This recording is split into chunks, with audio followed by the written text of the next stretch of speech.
A strangled cry echoed through first class. A black man in a tailored suit was pulled to his feet under the cold stare of a flight attendant and the malicious whispers of fellow passengers. Andre Coleman felt his whole body tremble, not from fear, but from a fury compressed so tightly it was about to explode. He did not shout. He did not fight back. He simply opened his phone, hit record, and let the world bear witness. Just hours later, the video had surpassed 60 million views. An entire nation woke up in shock, seeing a man who had paid full price for a first-class seat forced out as if he were an intruder. Those who had treated him with disdain suddenly staggered as if stripped of their masks before the crowd. And in that moment, Andre knew. This time, he would not remain silent. Andre Coleman, 39 years old, was no stranger to suspicion. He grew up in a rough corner of Baltimore, where police sirens and flashing lights were the backdrop of childhood. His mother, Denise, worked 2 jobs, by day a nurse, by night an office cleaner, just to keep the family from sliding deeper into the abyss. His father, a factory worker, often came home long after sunset, the calloused hands he laid on the dinner table still carrying the heavy scent of machine oil. "Education is the only ticket out," his father would say, eyes shadowed with exhaustion, but voice firm. Those words rooted themselves inside Andre, like a sacred commandment. At 14, while his peers wrestled with homework, Andre stood behind a supermarket counter, stacking shelves until midnight. He worked while studying, refusing to let his grades slip. The dim neon lights often burned his eyes, but he never allowed himself to rest for more than a blink. His 4 years at university were grueling. He majored in computer engineering while juggling 3 part-time jobs: line cook, computer lab assistant, and math tutor. Each time he felt crushed enough to quit, he remembered his father's words. He remembered his mother's bent back, worn down day after day. And so he stood back up and kept going. He graduated with a perfect GPA, a brilliant achievement that should have flung open the doors of opportunity. But when he pitched to investors, Andre was met only with skeptical glances. "Great idea," they said, "but maybe you should partner with someone more reassuring to investors." Their words sounded like advice, but the weight of prejudice was all too clear. One potential partner leaned back in his chair, scanning Andre from head to toe before smirking. "A black guy from Baltimore leading the future of cybersecurity. You think Wall Street will buy that?" Andre simply smiled, packed up his files, and walked out. That night, in his tiny apartment with its rickety wooden desk, he rewrote code until dawn. 15 years later, from doodles scribbled on napkins, Andre had built DataForge, now valued at over $2 billion. His systems protected data for dozens of global corporations. Just days earlier, he had closed a $400 million deal with international investors to expand into 27 countries, a milestone even he struggled to believe he had reached. "You deserve a break," said his close aide, Elena Brooks, a sharp and thoughtful woman in her early 30s. "Fly first class, just this once." Andre had lived simply for years, driving an old sedan, booking economy tickets, staying in modest hotels. But this time he nodded. A victory deserved to be marked. He booked a first-class ticket on the Atlanta-San Francisco route, seat 2A. For once in his life, he would step on a plane without shrinking his dreams of comfort. That morning, Atlanta's airport pulsed with chaotic energy. Andre arrived in a charcoal Armani suit, polished Oxford shoes, and a sleek leather briefcase. His mother's voice seemed to echo beside him. If they're going to judge you before you speak, then make sure they see you prepared. At check-in, the receptionist greeted him warmly. "Welcome, Mr. Coleman. Thank you for choosing first class." A flicker of pride rose in him, but the feeling dissolved at the security checkpoint. "Random screening," the TSA officer said flatly. Andre looked around. 2 white businessmen before and after him were waved through without pause. He swallowed his irritation, handed over his bag and laptop, and stood still while the scanner swept over him. In the first-class lounge, he spotted a familiar face, Thomas Whitfield, an aging janitor with a bent back. "Mr. Coleman, my God, I saw your picture in Black Enterprise last month. My grandson admires you. He's studying IT at Georgia Tech." Andre smiled and shook his hand firmly. "Give me his email. I'll help connect him with an internship at Data Forge." The old man's eyes lit up, his back seeming a little straighter. Andre watched him go, his own heart filled with a mix of joy and sorrow. How many young talents had been buried forever, just because of where they came from? The loudspeaker crackled. "Aero Coast Flight 1382 to San Francisco is now boarding first-class passengers at Gate A7. Andre drew a deep breath. This was the reward for years of sacrifice. He walked forward with the composure of a man who belonged. But at the aircraft door, the smile of flight attendant Brooke Sanders froze the moment she saw him. She checked his ticket twice, her eyes narrowing with suspicion, as if silently asking, "Are you sure this is your seat?" Andre held his smile, but inside, a chill of foreboding stirred. This flight would be far from ordinary. Seat 2A glimmered under the soft cabin lights of first class.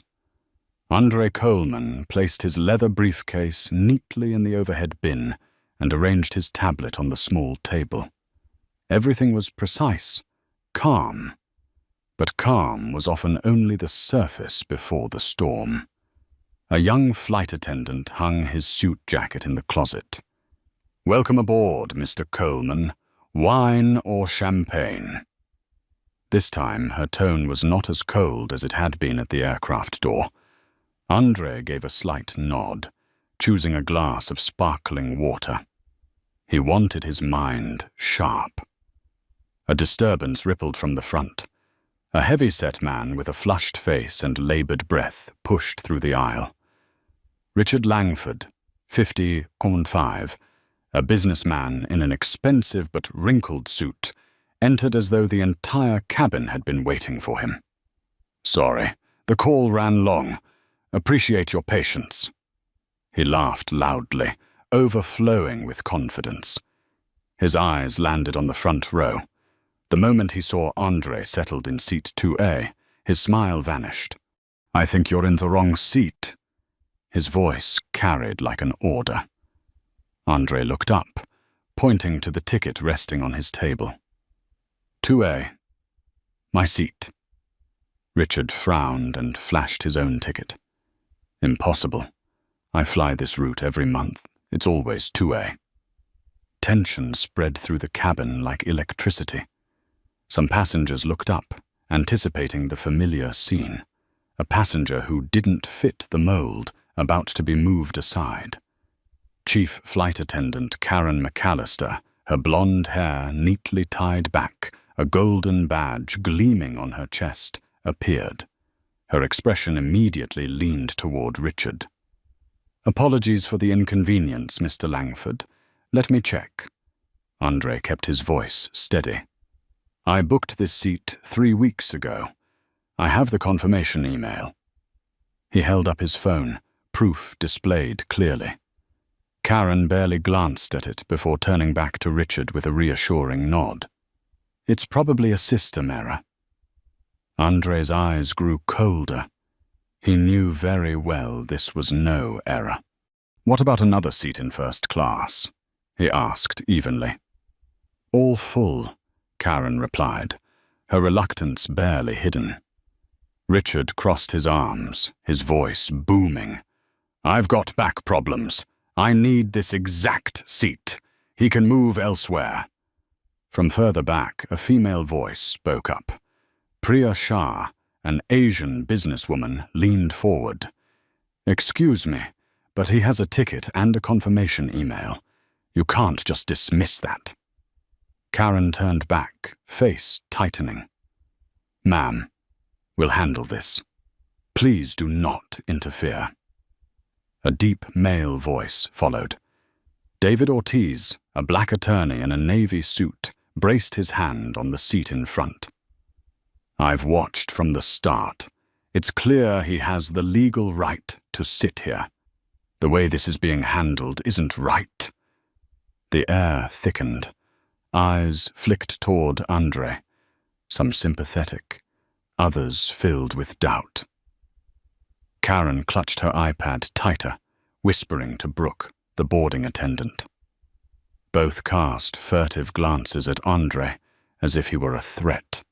Richard folded his arms, smirking. Can we get this plane moving? Some people don't seem to know their place. Every word, some people, fell like a blade. Andre had heard it too many times before. In the warm glow of first class, the phrase sounded heavier than any insult. He drew a deep breath, containing the storm boiling in his chest. Every move was being scrutinized, every glance ready to brand him difficult. The cockpit door swung open. Captain Daniel O'Neill, 4 gold stripes on his shoulders, stepped out. His voice struck like a gavel. What's holding up this flight? Richard jumped in, pointing at Andre. He's in my seat, Captain. I've flown this route for years, always in two-way. Now we're all waiting because of him.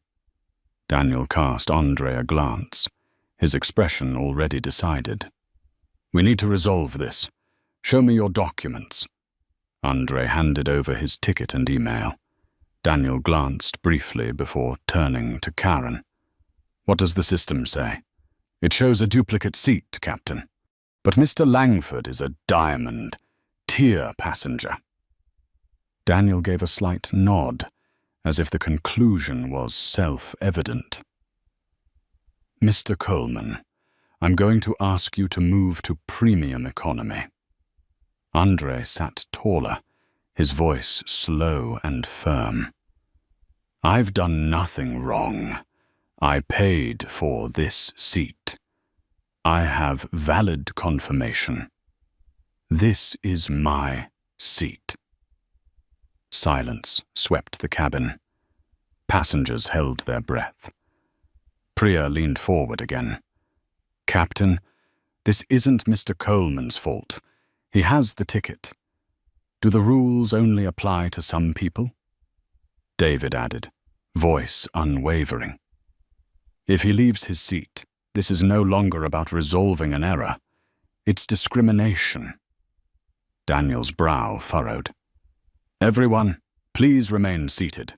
Do not escalate this further. Andre understood. This was no longer about seat 2A. This was a test, a message. They wanted him to know that no matter how successful he was, he could still be pushed aside because of how he looked. He opened his phone, discreetly starting the camera. If the truth was going to be twisted, he would have proof.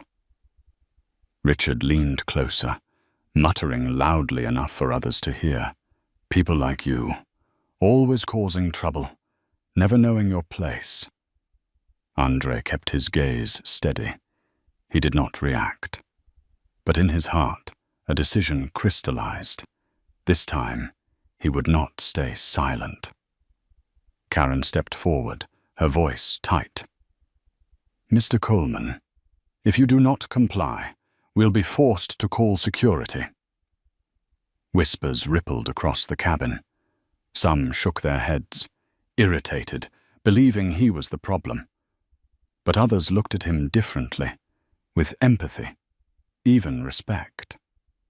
Andre drew a long breath, the air feeling thin in the cabin. His father's voice echoed in his mind. "Stand tall, son, not with anger, but with the certainty that you belong." Beyond the cabin door, the shadows of security personnel were approaching, and Andre knew this was only the beginning of a battle that would shake an entire industry. The small chime from the cockpit echoed through the cabin, but everyone in first class heard it clearly. "Security, please come to the main door." Those few words landed like a cold verdict, stamped on Andre Coleman's fate. He sat still.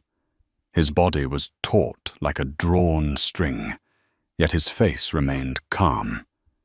His hand rested on his phone, its camera silently recording every glance, every word. This was no longer just about him. This was about everyone who had ever been forced into silence. The cabin door opened. 3 security officers entered, black shoes gleaming, broad shoulders, faces expressionless. They walked with certainty, as though they already knew exactly where the disruptive passenger was seated. Karen McAllister pointed straight at Andre, her voice firm. "That's the passenger." He refused to follow instructions. Every eye turned to him. Some whispered, "What's he doing? And why doesn't he just cooperate?" Andre drew a deep breath, then spoke with clarity, his voice steady, unhurried. "I have a valid ticket for this seat. I have not raised my voice, nor caused any disturbance. I am simply sitting in the seat I paid for." The security chief, a short man with a buzz cut, glanced at the ticket and then looked at Captain Daniel O'Neill.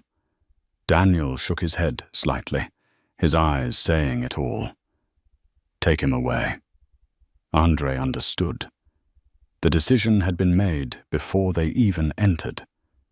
Richard Langford leaned back in his seat, lips curling into a smirk. He savored the moment like a spectator watching a play of his own design. "Finally. Taken care of," he murmured, loud enough for those nearby to hear. Priya Shah sat upright, raising her phone. "I'm recording too," she said sharply, her voice cutting through the air. Karen snapped her head around, eyes flashing. "Recording is not allowed on this flight." David Ortiz let out a dry laugh. "Interesting. Dozens of people have been taking selfies this whole time, and nobody said a word. But the moment the truth gets filmed, suddenly there's a rule." The confrontation was no longer small. It rippled through the cabin, forming 2 invisible sides, one that wanted Andre gone so the plane could take off in peace, and another that believed injustice had just unfolded before their eyes. The security chief stepped forward. "Sir, please come with us." Andre kept his voice low, each word heavy. "Can you tell me what regulation I've violated?" "You refuse to comply with crew instructions," the man answered flatly, like a machine. "Which instruction?" "To give up the seat I paid for." "There is no legitimate reason for that." The cabin fell silent. His words hit like stones on still water. No one spoke, but their eyes told the truth. Everyone knew the real reason, though no one dared to say it. A boy about 6 tugged at his mother's sleeve, asking innocently, "Mom, why are they taking him away? Did he do something wrong?"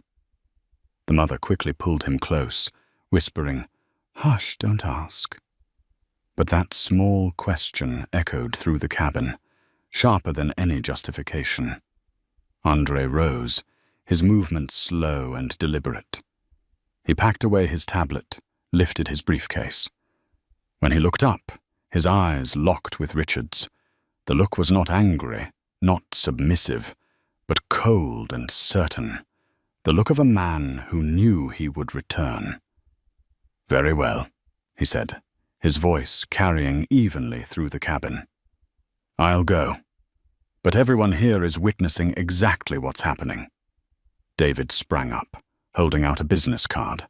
"I'll be your witness. Don't forget my name." Karen cut in quickly, her voice sharp. "Please sit down immediately, sir." Andre did not take the card, but he caught the name at a glance. David Ortiz, commercial attorney. He gave a slight nod. He would find him later. The walk out of the cabin felt like a long march. Andre moved between 2 security officers, down the narrow aisle. The rows of first-class seats slid past, eyes turned away, forced smiles, a few looks of pity, many of indifference. As he stepped into economy, the whispers rose. "That's the guy they pulled off. Must have caused trouble." Another muttered, "Probably drunk." Someone else, "No, maybe he skipped paying." Andre heard every word. He did not react. He knew that to many, the truth did not matter. All they needed was a reason, any reason, to believe he did not belong. At the door, he turned back, his words slow and clear. "I am a legitimate passenger. I am being forced off this plane without cause, and I have the proof." The camera in his pocket was still recording. Every gaze followed him as the cabin door shut behind him. Through the window, Andre saw Richard settling comfortably into seat 2A. A glass of champagne was placed in front of him instantly. Karen bent politely, offering a smile Andre had never once received from her. The sight cut deep like a knife, but also lit a fire in Andre's eyes. At the gate, the counteragent avoided his gaze. "Sorry, sir. The flight is preparing for departure. Please contact customer service in the lobby." "No," Andre said, his voice sharp as steel. "I was just removed from this flight without reason. I demand to speak to a manager right now." The young woman cleared her throat, irritation flickering in her eyes. "If you make this difficult, we'll have to call security again." Andre looked straight at her, a cold smile tugging at his lips. "Go ahead. But this time, the whole world will know all."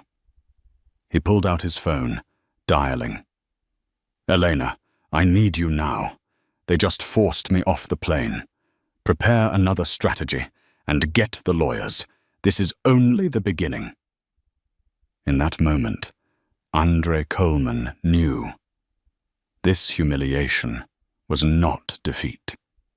It was the spark, and he, the man just forced out of seat 2A, would turn it into a counter-strike that would make the entire airline industry tremble. The glass door closed, leaving Andre Coleman standing alone at the gate. Around him, passengers muttered a few short comments before quickly turning away, as if by ignoring it, they could erase the injustice they had just witnessed. But Andre could not. He stood tall, his eyes fixed through the window, watching the plane carrying Richard Langford taxi down the runway, engines roaring. Seat 2A, his seat, now belonged to someone else. His phone buzzed. Elena Brooks was on the line, her voice tense. "Boss, they actually forced you off?" "Yes," Andre replied, his tone flat and cold. "Prepare an emergency plan. I need to be in San Francisco before morning." "We could just rebook a flight." "No. I will not endure another humiliation. Charter a private jet, now." Silence lingered on the other end. Then Elena's voice came back firm. "Understood. I'll call the charter team. There's a Citation X on the West Tarmac. Wheels up in 45 minutes.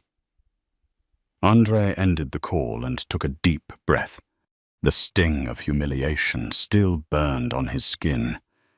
But instead of consuming him, he let it transform into fuel. Stepping into the private terminal felt like crossing into another world. Here, there were no suspicious glances, no cold voices. The staff greeted him with respect. "Welcome, Mr. Coleman. The aircraft is ready. Would you like assistance with your luggage?" Andre only nodded. Just a nod. But inside was a storm. Why could he be treated with basic respect here, yet denied it elsewhere? He settled into the soft leather seat of the jet. The hum of the engines vibrated like the drums of war, signaling the start of a counterattack. He pulled out his phone and opened the video he had just recorded.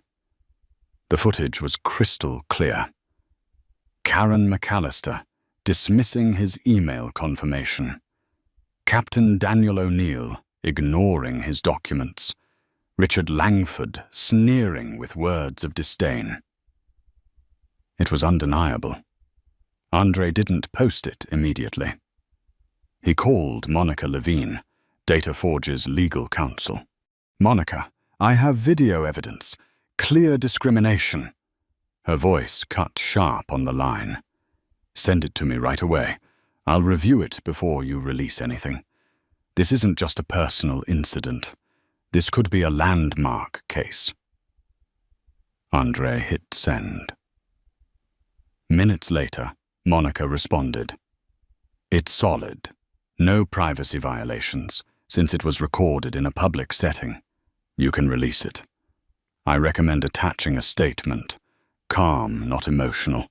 Emphasize the systemic issue." Andre nodded and opened his notes app.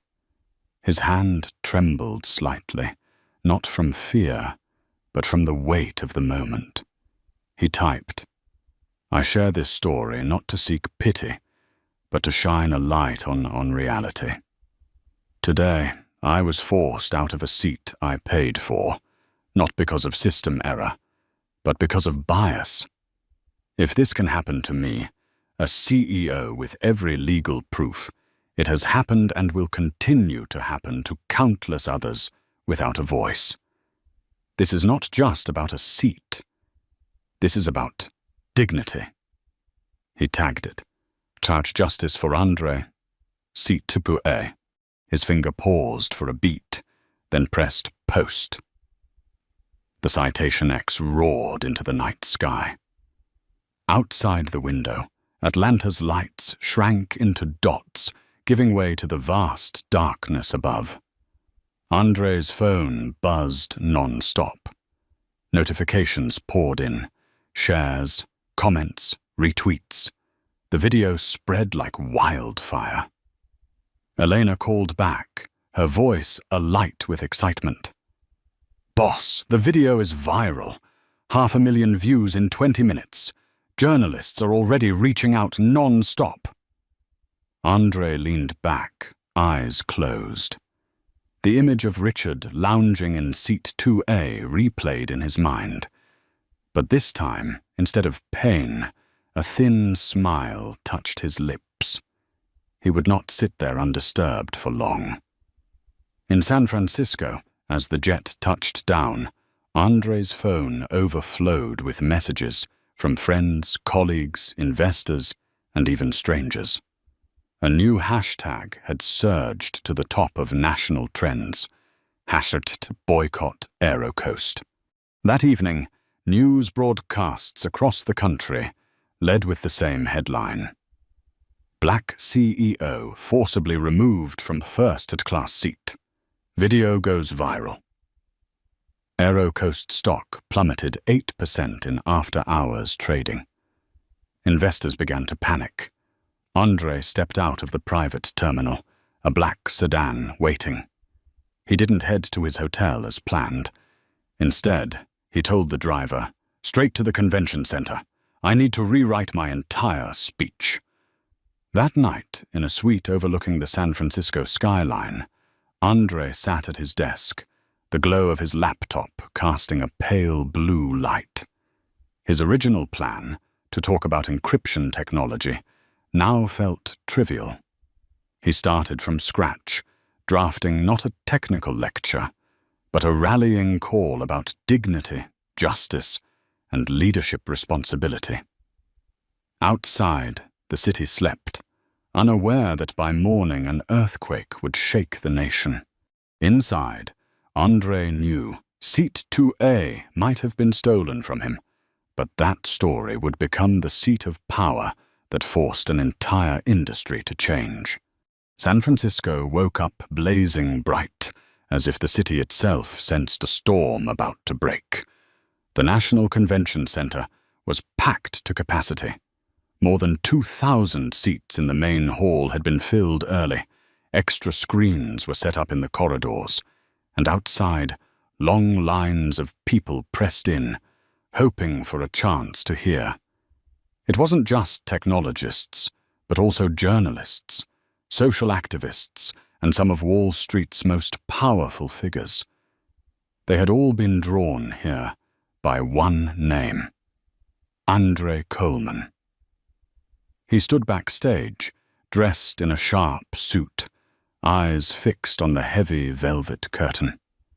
In his hands was the draft he had rewritten the night before, no longer filled with talk of quantum encryption or data systems, but with words that cut straight to the heart: dignity, justice, the right to belong. Elena Brooks stepped closer, whispering, "Are you sure about this? This isn't a tech keynote anymore." Andre gave a faint smile, his eyes burning with resolve. "Technology can wait.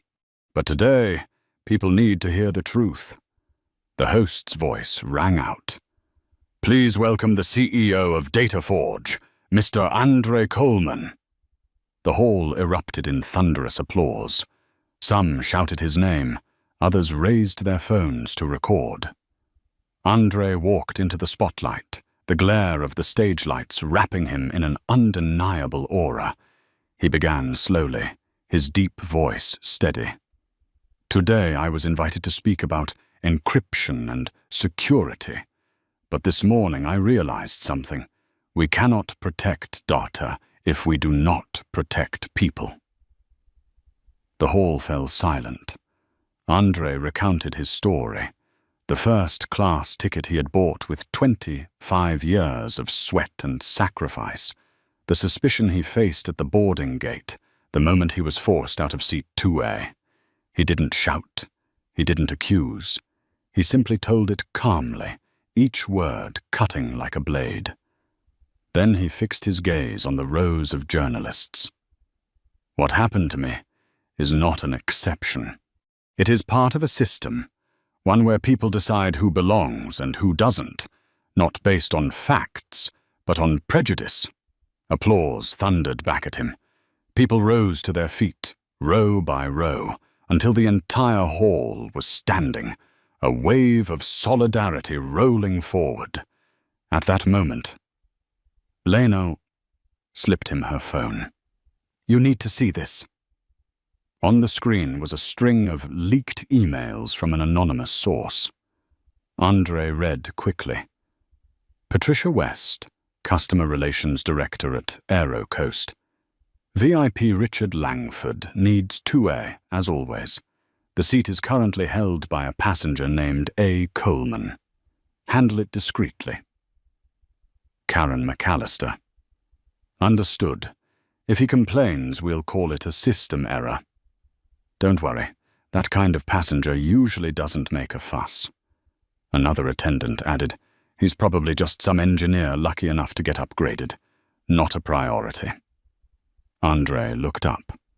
For a moment, the humiliation of the previous day surged back like fire. But this time, he had a weapon. He turned back to the microphone, his voice ringing like a bell. I have just received evidence, and I will share it with all of you, right here, right now. The giant screen behind him lit up. The emails enlarged, each cold sentence laid bare before thousands of eyes. Every line was a slap to Aero Coast's excuses. Gasps rippled through the hall. Some reporters bolted out, racing to break the story first. Investors paled, phones pressed tight to their ears in frantic calls. Andre closed with a voice as firm as steel. This is no longer a technical error. This was a deliberate plan. And if they could do this to me, a CEO, then they have done it to countless passengers without a voice. We cannot allow this system to exist for one more day. The applause this time was different. It wasn't simple support. It sounded like an oath. Thousands rose together, the roar shaking the floor of the convention hall. As Andre stepped off stage, sweat dotted his brow, but his eyes blazed bright. Eleanor whispered, "You just lit the fuse for a national explosion." Outside, phone screens flashed with breaking headlines. Aero Coast emails leaked. Deliberate plan to displace black CEO from seat 2A. And somewhere, inside Aero Coast headquarters, the board of directors sat in emergency session, coffee cups trembling in their hands. But as Andre walked out into the San Francisco sunlight, only one thought filled his mind. This battle was only just beginning. The next morning, America woke up to a storm of information. TV screens in coffee shops, waiting lounges, and offices all displayed the same name. Andre Coleman. CNN opened with the headline, "Black CEO forced from his rightful seat. Leaked emails expose deliberate discrimination." The New York Times ran, "Aero Coast faces historic crisis, customer contempt or systemic racism." On social media, #justice. For Andre and Homor's boycott, Aero Coast shot straight to the #1 trend. Aero Coast stock plummeted 17% in just the first hours of trading. Investors fled, customers cancelled tickets in waves, and the customer service hotline collapsed under thousands of furious calls. Some passengers released their own emails, claiming they too had been displaced from seats to make room for VIPs. Inside Aero Coast headquarters, an emergency meeting choked the air. CEO Jeffrey Williams sat at the head of the table, face ashen. Next to him, Patricia West, the author of the email ordering discreet handling, dripped sweat. "We need a statement immediately," a PR director stammered. Jeffrey slammed the table. "What kind of statement? The emails are undeniable." "We can say it was just a personal misunderstanding by staff," Patricia interjected, but the stares from the room landed on her like knives. Across the country in Washington, D.C., the office of the Congressional Transportation Committee exploded into urgent session. Chairman Harold Whitman rapped his knuckles on the table. "This isn't about one flight. This is a pattern, and now we have proof." Another congressman nodded. "We need hearings immediately. Invite Mr. Coleman as the first witness." Meanwhile, Andre sat in his San Francisco hotel suite, laptop open before him. The window was ajar, ocean breeze spilling in, but he felt no calm. His phone rang endlessly. Reporters, politicians, investors, and strangers who wanted to share their own stories. Eleanor walked in, placing a stack of morning newspapers on the table. On every front page was Andre's face, eyes burning as he read the leaked emails. "You've become a symbol," Elena said. Andre let out a tired smile. "I never wanted to be a symbol. I just wanted justice. Sometimes justice needs a symbol to be heard." A new email appeared. Sender: Kimberly Brooks, Director of the National Civil Rights Protection Organization. "Mr. Coleman, we are following your case closely. This is a historic opportunity to change the entire industry. We are ready to provide full legal support if you agree to take a public stand." Andre read it, emotions surging. He thought back to the years when he had chosen silence, swallowing indignities in order to move forward. But this time, it was no longer just about him. In a small bar in New York, the TV replayed the footage of Andre being escorted off the plane. A group of black janitors paused their work, eyes fixed on the screen. One murmured, "He's speaking for us. Finally, someone's standing up."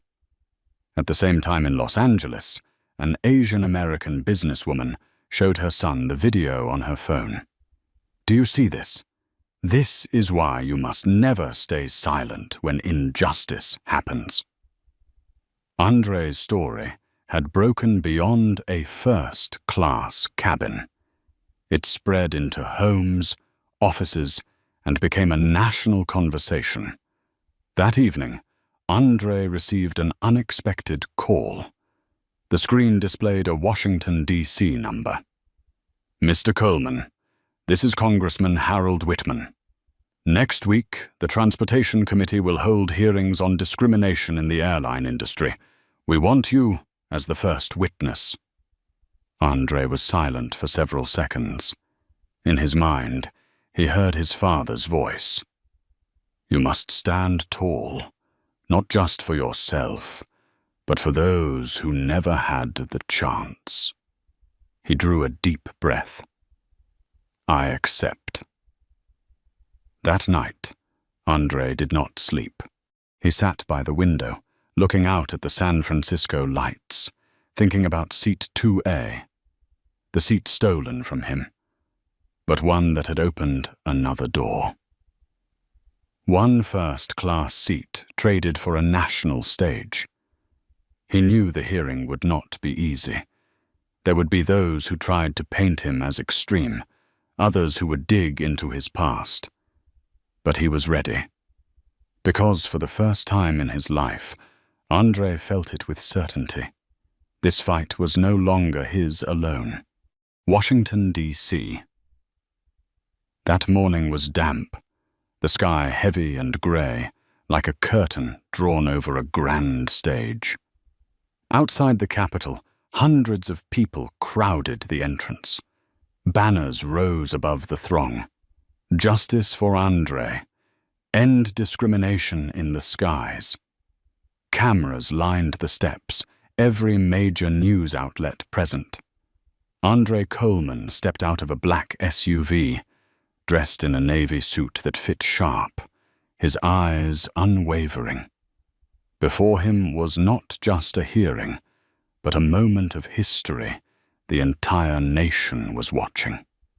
Inside the hearing room glared with the brightness of studio lights.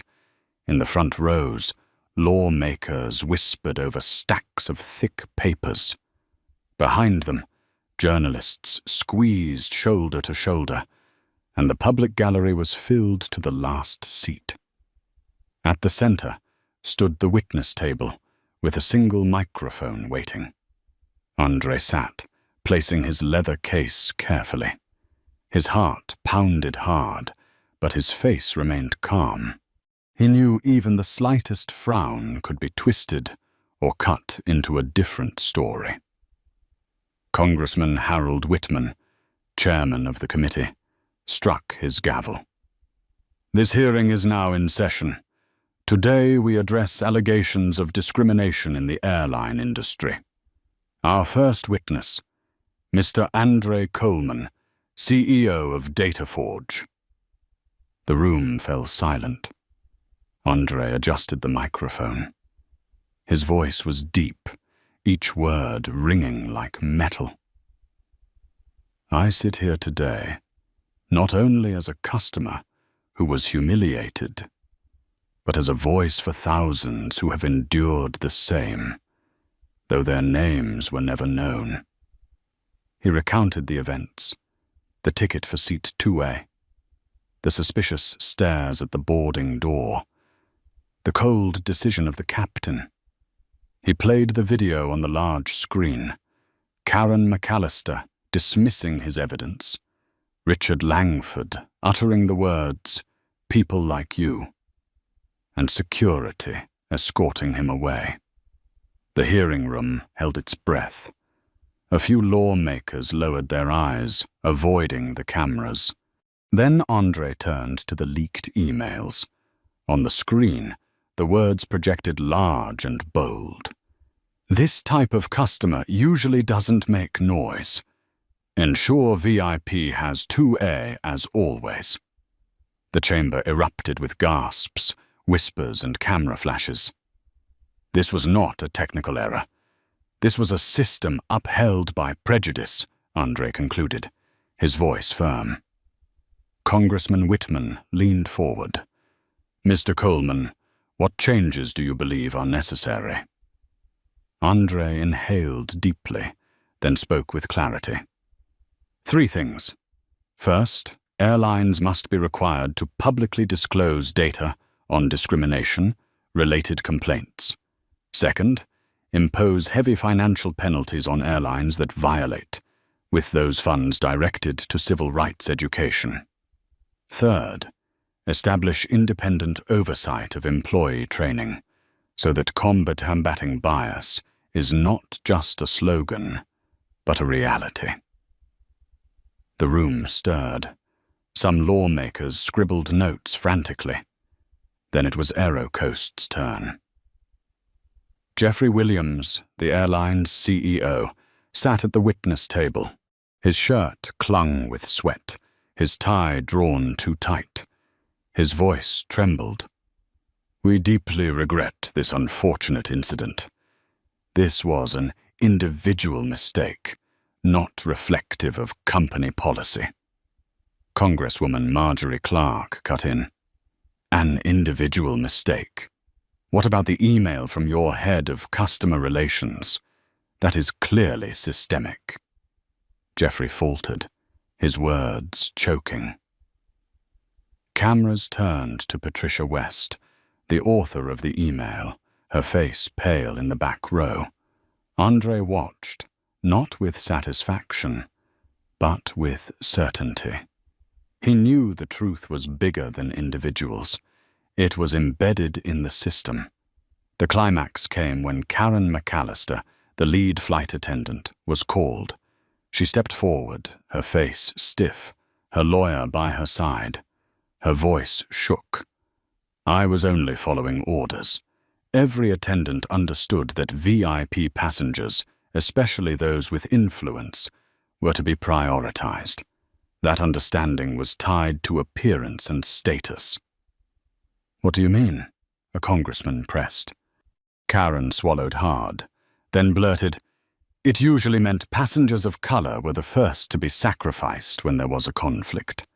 We were trained to avoid trouble, and management believed they would react less. The chamber roared. Her confession was the final hammer blow to AeroCoast's defense. When the hearing ended, Andre walked into the hallway. Dozens of microphones thrust toward him, flashes blinding. He did not speak of himself. He spoke of the system, of the change that was needed. Today is only the first step. But justice does not stop here. It must continue until every passenger, no matter their race or status, is treated the same. Outside, the crowd chanted his name. Andre Coleman was no longer just a CEO forced from seat 2A. He had become the standard bearer in the fight for justice in the skies. 2 days after the hearing, AeroCoast's headquarters in Chicago was drowned in gloom. The glass tower that once gleamed in sunlight now wore a grey shroud like mourning cloth. Reporters camped outside, shouting questions at every employee who stepped out. Is AeroCoast guilty of systemic discrimination? Who ordered the VIP seat priority policy? Inside, the boardroom was chaos. CEO Jeffrey Williams clutched a report with trembling hands. Stock had plunged another 22% since the hearing. 3 major corporate clients, Goldman Sachs, Microsoft, and Salesforce, announced they were suspending their travel contracts with AeroCoast. Hundreds of millions of dollars in revenue evaporated in just days. "We have to sacrifice," one board member said bitterly. "If not, the whole airline will sink." The result? Jeffrey Williams, Patricia West, and 3 senior executives were forced to resign that very day. But the decision did nothing to calm the public. People did not want a handful of heads to roll. They wanted the roots torn out. In New York, Wall Street reeled from AeroCoast's unprecedented collapse. But while financiers panicked, the streets filled with protest. Signs covered Times Square. Equal skies for all. No more seat 2A injustice. International media joined in. BBC declared, "America shaken by airline racism scandal." Al Jazeera, NHK, and Le Monde all ran major headlines. From one seat, the story had crossed oceans, becoming a global symbol. And Andre, at the center of the storm, sat quietly in his San Francisco office. His desk overflowed with letters, open appeals from civil rights groups, speaking invitations from universities, offers from corporations desperate to cleanse their image. Elena Brooks walked in, setting down an open laptop. "You need to see this." On the screen, a live broadcast showed AeroCoast's interim CEO, Martin Reynolds, the former COO, delivering a public apology. "We accept responsibility for these grave mistakes. AeroCoast will undergo full restructuring and work with authorities and the community to build a culture of equality." Andre stayed silent. He listened, but he did not believe. Apologies were not enough. He wanted systemic change, not polished words to pacify shareholders. That night, Andre walked alone along San Francisco Bay. The Bay Bridge lights shimmered on the water, reminding him of the nights he stayed awake writing code in a cramped apartment. He had never dreamed of becoming a social symbol. He only wanted to build technology. But fate had placed him in a role no one else could bear. His phone buzzed. A text from Kimberly Brooks of the National Civil Rights Organization read, "You are not alone. Remember, millions are waiting for you to keep going." Andre smiled faintly, eyes blurring, not from weakness, but from the weight of that trust. Meanwhile, the public firestorm raged on. Former AeroCoast employees began speaking out. An anonymous flight attendant told the Washington Post, "We were trained unofficially. When there's a dispute, choose the path that causes the least trouble for the airline. That usually meant targeting passengers of color because they lacked the status to fight back. The article poured fuel on the flames. The boycott spread to other airlines, forcing them to publish internal data. The fear that began with AeroCoast was becoming the spark of industry-wide reform. The next day, Andre received an unexpected call. On the line was Congressman Whitman. "Mr. Coleman, the public reaction has gone beyond what anyone anticipated. Congress has decided to open an expanded hearing, not just for AeroCoast, but for the entire airline industry. And we want you to join us, this time as a policy advisor." Andre sat in silence, staring out the window at a morning sky painted gold. From one stolen seat, he was now sitting at the national chessboard. That evening, at a forum at Stanford, Andre stood before hundreds of students. He did not speak of data forge or technology.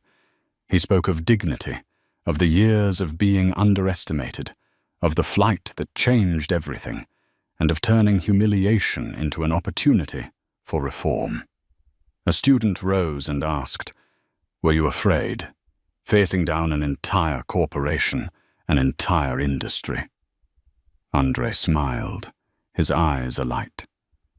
"Of course I was afraid. But what I fear more is allowing injustice to continue in silence."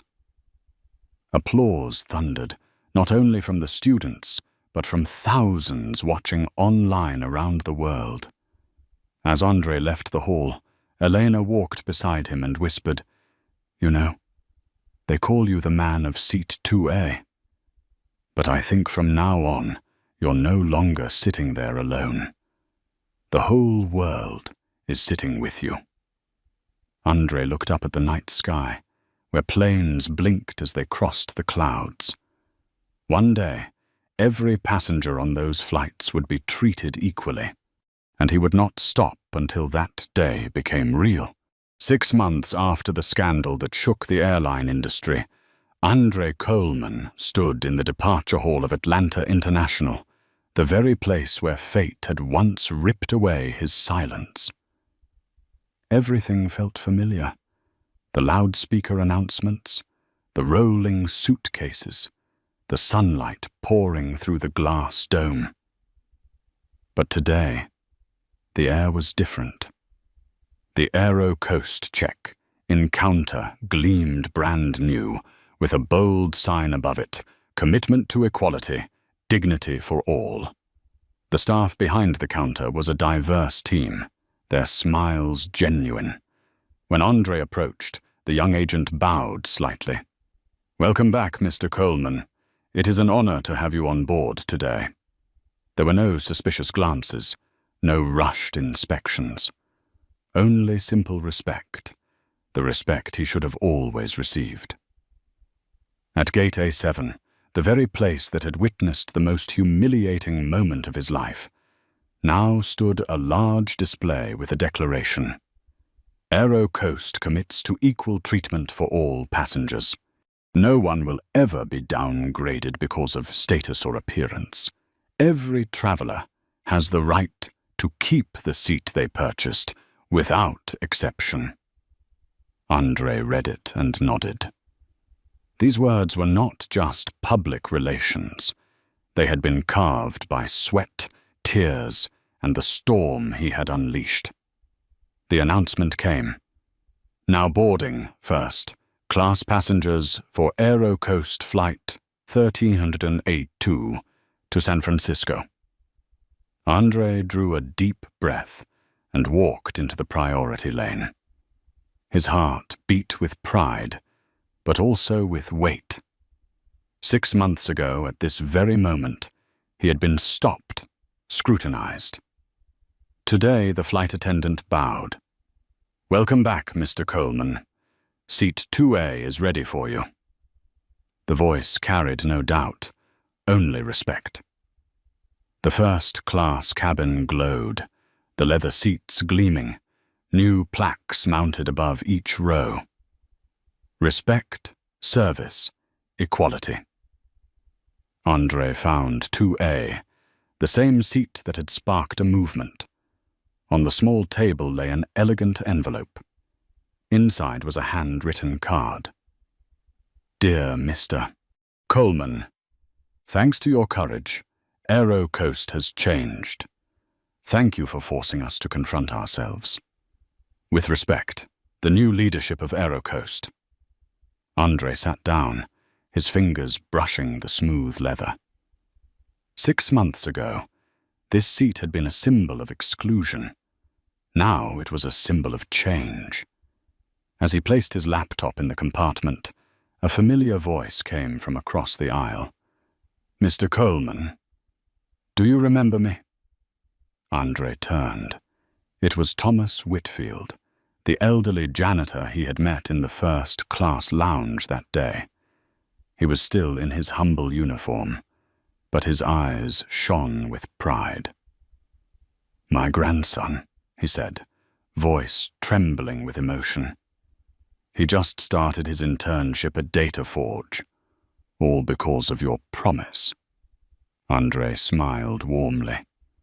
I only opened the door. He walked through it himself. Whitfield nodded vigorously, eyes glistening. But you gave him the faith that the door even existed. And as the plane began to taxi, the captain's voice filled the cabin.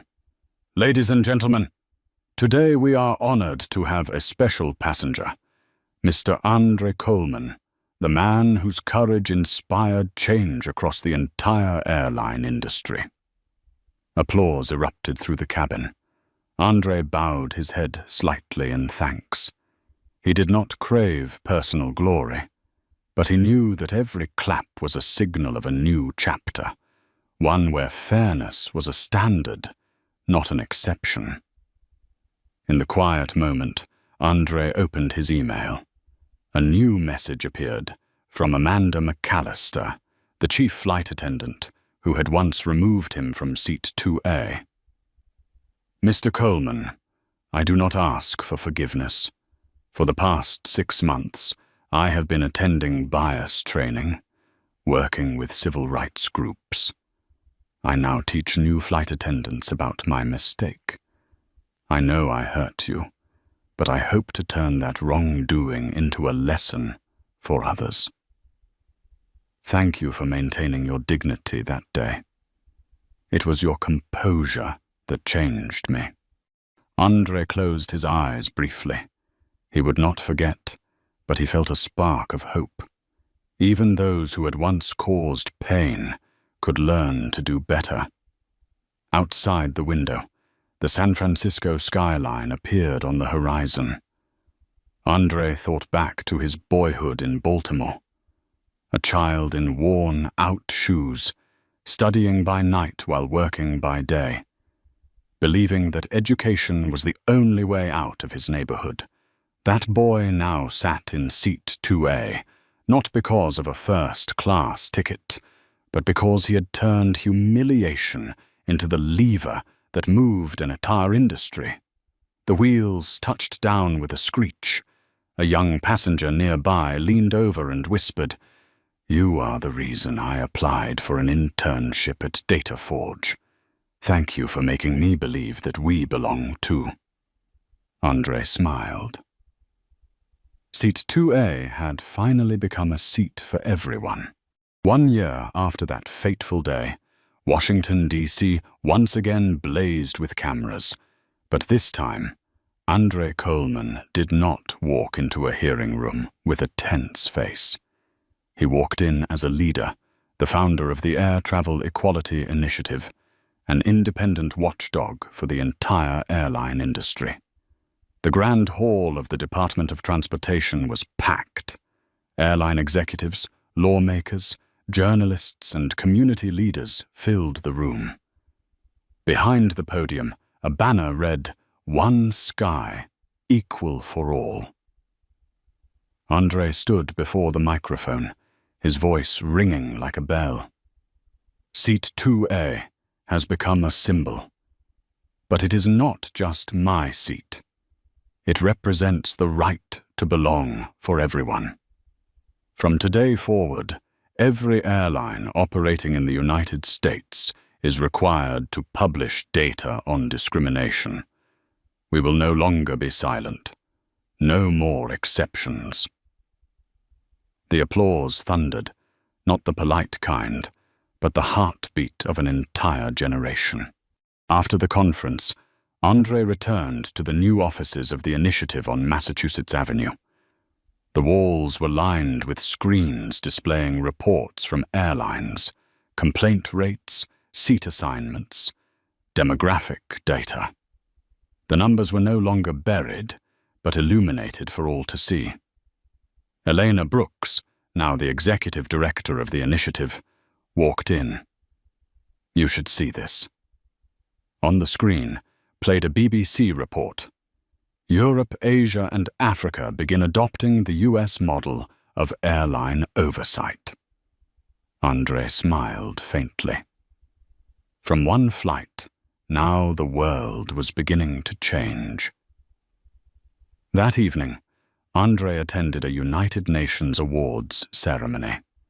In the glittering hall of chandeliers, the Secretary General placed the Global Justice Award into his hands. "Mr. Coleman," he said, "you have shown that a single act of dignity and conviction can change an entire global system."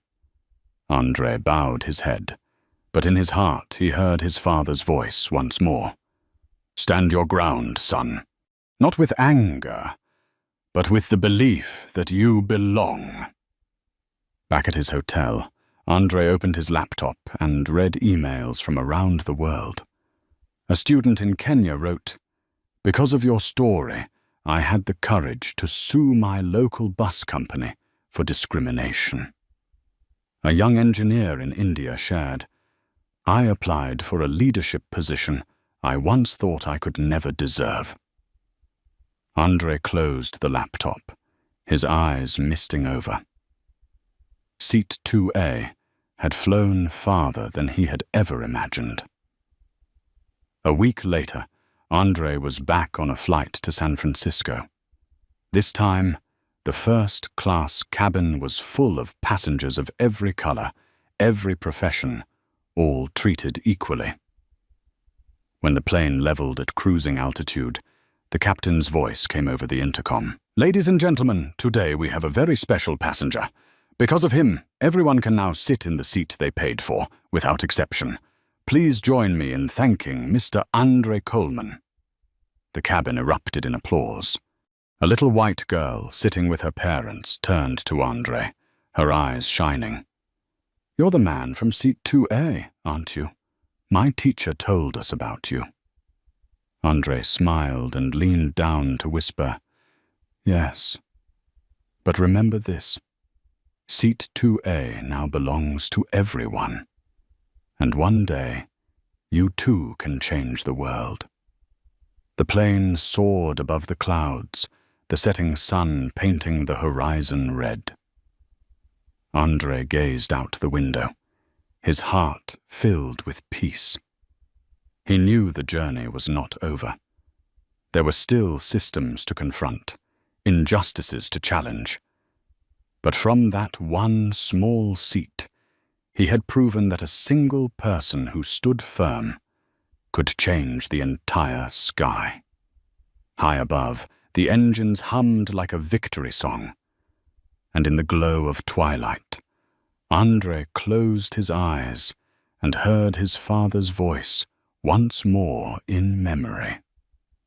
"Stand your ground, son, not with anger, but with unshakable conviction that you belong." Seat 2A had become a legacy that carried not only the name of Andre Coleman, but belonged to everyone who believed that justice can take flight and soar far. In the world of business, a first-class seat may seem small, yet it can become the catalyst for a global movement. Andre Coleman proved that true power does not come from wealth or status, but from the courage to stand up when injustice occurs. His story did not just change one airline, it forced an entire industry to confront itself. More than that, it gave millions of people the belief that no matter who you are, you deserve to be respected. If you believe that dignity is not a privilege but a right for all of us, hit like to spread this message. Do not forget to subscribe so you will not miss the next stories of justice and change. And I want to hear from you. Leave a comment with just 2 words, equal justice, to affirm that the world we must build begins with respect.